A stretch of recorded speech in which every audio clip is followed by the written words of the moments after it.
Ya. Kan penyelidikannya gampang, panggil si Jokowi, kemudian mana ijazah aslimu Jok, begitu loh. Ini ada putusan pengadilan Jok, begitu loh. Ente punya nggak Jok ini? Nah kalau ada selesai, close. Tapi kalau tidak ada, ya ente harus legowo Jok. Dua opsinya Jok. Ente kalau tidak mau mundur kita makjulin, tapi kalau ente berbesar hati Jok, ente mundur. Ente seperti Soeharto, berarti punya sikap negarawan. Ya, seorang yang bisa menginsyafi kesalahan. Dan kita juga menganggap kasus ini case close, karena udah selesai kan. Kita segera membangun narasi baru berbangsa untuk masa depan kita, karena masalah kita banyak, bukan hanya ijazah palsu terus. Capek juga kita tiap hari gitu. Nah itu yang kemudian kita bisa membangun masa depan bangsa kita seperti apa gitu. Nah,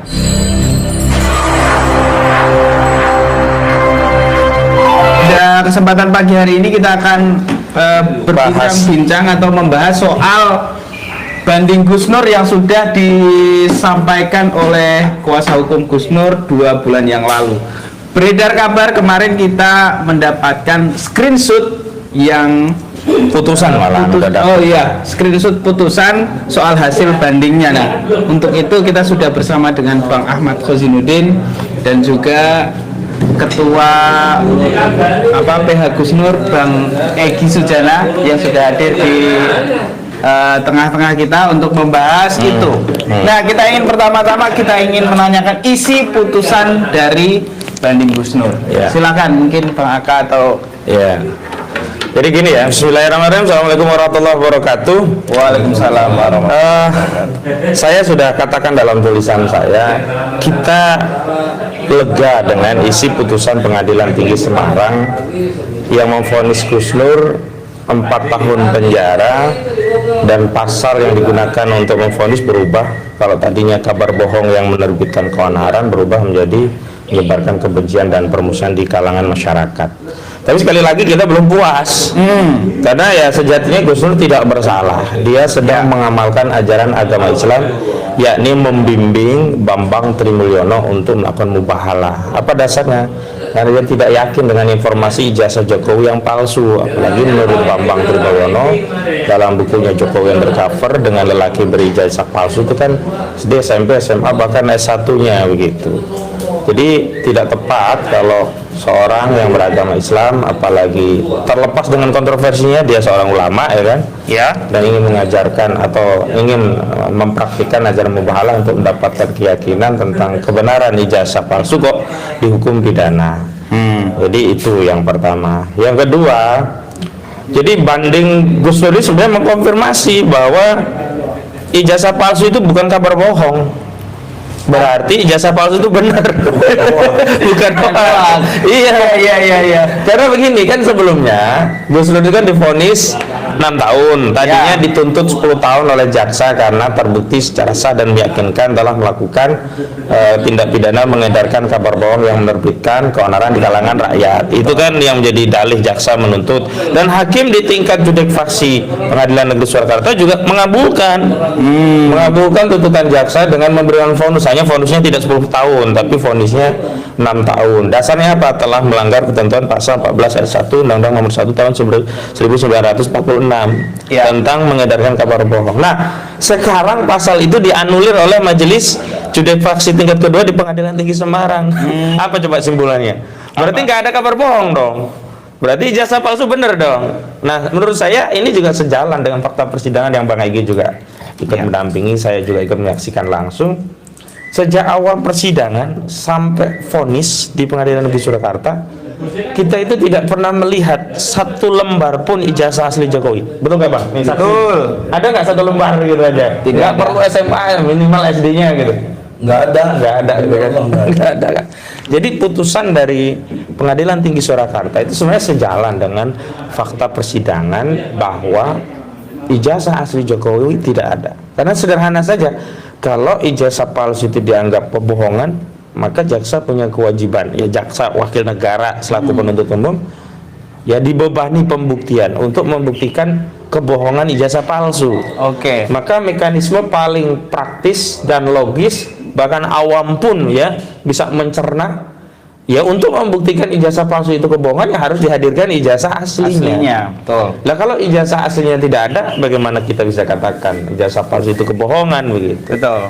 Tapi qadarullah di judek faksi tingkat pertama Pengadilan Negeri Surakarta, hakim tetap ya dalam tanda petik ngotot memvonis Gus Dur 6 tahun dengan dasarnya pasal 14 ayat 1 Undang-Undang Nomor 1 Tahun 1946. Ini yang kedua. Jadi ini justru mengkonfirmasi ijazah palsu itu ya bisa kita katakan kebenarannya walaupun hakim tidak mengungkapkannya secara eksplisit, ya itu kan implisit dari pertimbangannya. Oke. Dan yang ketiga, ini kan memang ada desain kriminalisasi kepada Gus Dur itu luar biasa. Ini kan sejak awal penyidikan kasus ini kan kasus pitsusnya. Kalau di dalam hukum itu kan ada pidana khusus, ada pidana umum. Nah, kalau pitsus nanti nomor register perkaranya itu dikasih kode pitsus. Pidana khusus. Iya, sejak pertama perkara di Pengadilan Negeri Surakarta kan punya Gus Dur itu 318 pitsus. Punya Bambang Tri itu 319 pitsus. Jadi secara konstruksi hukum ini memang pidana khusus. Pidana khusus itu seperti narkoba, korupsi, ITE, nah itu termasuk khusus. Dan memang ditangani oleh penyidik khusus. Dalam hal ini kan kasus ini dilaporkan diproses oleh Direktorat Tindak Pidana Cyber Barreskrim Mabes Polri. Bukan Dirtipidum loh, ini Pitsus. Maka nomor perkaranya nomor Pitsus. Lah kok tiba-tiba vonis di Pengadilan Negeri Surakarta vonis pidum. Ya, ini mengadarkan kabar bohong menerbitkan keonar kan itu tindak pidana umum Undang-Undang Nomor 1 Tahun 1940 tentang peraturan pidana. Maka wajar ya karena hakim pengadilan tinggi itu masih mengadili faktanya, makanya disebut dengan judek faksi. Nanti kalau di Mahkamah Agung itu disebut dengan judek juris. Hakim melihat ini faktanya bukan pidana khusus. Bukan pidana umum.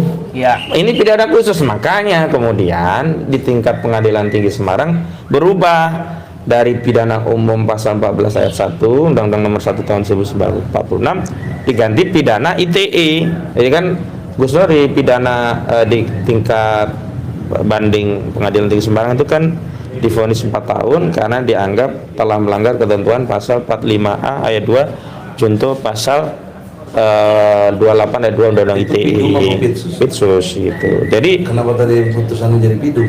Nah itu makanya dikoreksi oleh Pengadilan Tinggi, Bang. Ya kan, di pengadilan pertama kan jadi vonis yang benar pedum. Pitsus dong. Kan PT-nya pidum. Pitsus. Pitsus. Iya. Jadi di awal itu Pitsus, Direktorat Tindak Pidana Cyber. Divonis pidum oleh Pengadilan Negeri Surakarta karena kabar bohong, ya kan. Nah, baru balik lagi di Pengadilan Tinggi menjadi pitsus lagi, berarti kan benar dong judek faksinya dikoreksi. Terlepas kita tetap tidak sependapat karena ya problemnya adalah bagaimana mungkin ya orang yang sedang mengamalkan praktik mubahalah dianggap menyebarkan kebencian, dianggap menyebarkan permusuhan. Nah, saya masuk akal kalau ujaran Gus Dur itu menimbulkan kebencian dan permusuhan, masuk akal. Tapi kepada siapa yang merasa dibenci atau dimusuhi? Ya mungkin bisa saja Jokowi merasa dimusuhi. Dia kemudian membenci Gus Dur, membenci Bambang Tri. Kenapa? Karena aibnya dibongkar gitu loh. Nah kalau seperti ini ya kita jangan salahkan yang membongkar aib, tapi salahkan orang yang melakukan kejahatan, salahkan orang yang punya ijazah palsu, salahkan orang yang tidak mengeluarkan ijazah aslinya gitu loh. Jadi ini yang kita akan kasasi itu. Ini apa nih Majelis Hakim Judek Faksi tingkat Pengadilan Tinggi Semarang kok bisa-bisanya orang sedang mengajarkan mubahalah, mempraktikkan mubahalah untuk mencari keyakinan kebenaran kok dianggap menyebarkan kebencian dan permusuhan seperti apa gitu loh. Ya, kebencian seperti apa? Lu justru ini kan bagian dari tanggung jawab moral sebagai warga negara yang tentu kita tercela dong kalau membiarkan punya pemimpin presiden yang ijazahnya palsu. Tercela atau mulia itu? Tercela dong. Ya tercela kan. Nah, kalau tercela kena pasal 7A. Nah, itu yang kemudian dikoreksi oleh si Gus Nur. Nah, dari koreksi ini bagaimana mungkin kok seorang yang sedang menggunakan menggunakan hak konstitusionalnya untuk mengingatkan negara kok justru dianggap menebarkan kebencian dan permusuhan. Nah, satu lagi yang kelima. Nah, ini yang paling penting saya kaitkan dengan impeachment tadi. Justru ini kita kembalikan kepada rakyat. Jadi Gus Dur dan Bambang itu sebenarnya sudah berani ya istilahnya jadi martir, akhirnya masuk penjara untuk mengungkap sebuah muskilah atau persoalan bangsa yang begitu besar. Ya. Dan sekarang apa yang dilakukan Gus Dur yang sebelum diangkat kebohongan ternyata bukan kebohongan, sudah dianulir oleh Pengadilan Tinggi Semarang. Sudah confirm ya. Ya, berarti tinggal masyarakat ya kita kembalikan, apakah kita masyarakat ini ridho. Kalau saya tidak ridho, makanya saya sejalan dengan apa yang disampaikan Denny Indrayana dari beberapa statement saya dan juga tulisan saya mendorong DPR untuk melakukan proses yang disebut dengan impeachment, walaupun tidak langsung ya. Kalau langsung manggil ya dengan hak interpelasi kan nggak bagus. Makanya saya setuju pendapat beberapa ahli tata hukum negara, hukum tata negara seperti Bang Refli Harun, termasuk Denny Indrayana. Diawali dengan proses pengguliran hak angket lah, lakukan penyelidikan terhadap kasus ini. Terlepas nanti hasilnya itu berujung kepada HMP atau tidak, HMP itu hak menyatakan pendapat ya, berujung pemakzulan atau tidak, rakyat bisa mengerti bahwa DPR udah bekerja. Tapi kalau ya kasus ini yang sudah cetha welo-welo, kalau bahasa orang Jawa, sudah cetha welo-welo, jasa palsu itu bukan kebohongan, tapi DPR tidak melakukan proses penyelidikan, kan penyelidikannya gampang, panggil si Jokowi, kemudian mana ijazah aslimu Jok, begitu loh. Ini ada putusan pengadilan Jok, begitu loh. Ente punya nggak Jok ini? Nah kalau ada selesai, close. Tapi kalau tidak ada, ya ente harus legowo Jok. Dua opsinya Jok. Ente kalau tidak mau mundur kita makjulin, tapi kalau ente berbesar hati Jok, ente mundur. Ente seperti Soeharto, berarti punya sikap negarawan. Ya, seorang yang bisa menginsyafi kesalahan. Dan kita juga menganggap kasus ini case close, karena udah selesai kan. Kita segera membangun narasi baru berbangsa untuk masa depan kita, karena masalah kita banyak, bukan hanya ijazah palsu terus, capek juga kita tiap hari gitu. Nah itu yang kemudian kita bisa membangun masa depan bangsa kita seperti apa gitu. Nah yang terakhir dari saya, nanti Bang Egy sama Bang Muslim bisa menambahkan.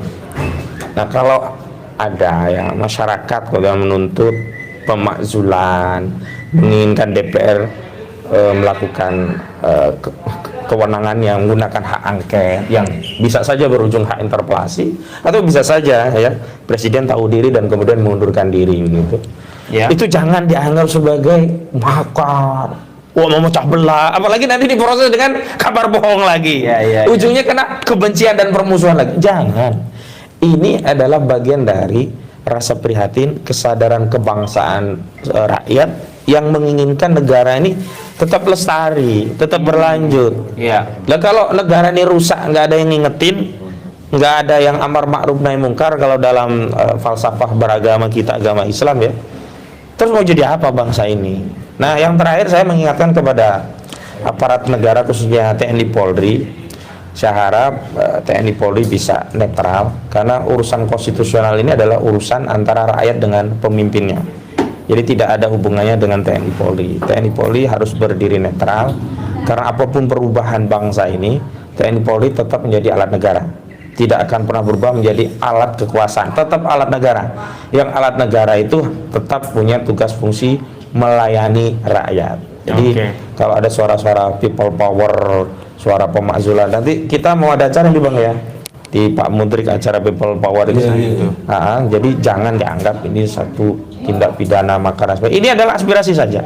Toh kalau nanti masyarakat tidak setuju, selesai ini, nggak ada suara lagi. Tapi kalau sependapat dan akhirnya ada perubahan, nggak ada masalah juga. Kita ini ingin menyelamatkan eksistensi negara, bukan eksistensi penguasa. Kalau penguasa mah bisa datang dan pergi, yang penting negara tetap terus lestari gitu.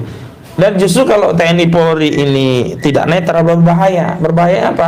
Rakyat akan mencatat siapa ini pejabat-pejabat TNI yang tidak netral, siapa pejabat-pejabat kepolisian yang tidak netral. Begitu kekuasaan bergulir, ya ditandai mereka. Padahal mereka kan ingin mengabdi dengan, tentu kan kalau ingin jadi polisi sejak awal jadi tentara kan ingin pensiun dengan baik, tidak ada kasus, ingin dianggap pelayan rakyat. Begitu pensiun kembali kepada rakyat, itu diterima dengan baik. Nah, tapi kalau kita jahat pada rakyat kan, begitu pensiun bisa saja ya diisolasi oleh rakyat, kemudian ya azabnya bisa jadi kena penyakit stroke lah, macam-macam. Akhirnya sudahlah penyakitan oleh rakyat disingkirkan atau dialienasi, itu kan gak enak banget. Iya. Nah itu sebagai alat yang menjadi penegak hukum dan pelindung pengayom masyarakat, termasuk alat benteng pertahanan dan keamanan negara, saya harapkan TNI Polri netral dalam isu pemakzulan ini. Dan ini isu pemakzulan ini sudah konstitusional, disalurkan melalui DPR, tinggal DPR nanti ya berkenan atau tidak. Jadi jangan kemudian ditarik ini menjadi kriminalisasi. Begitu, Pip, nanti Oke, biar yang lain. terima kasih. Ya.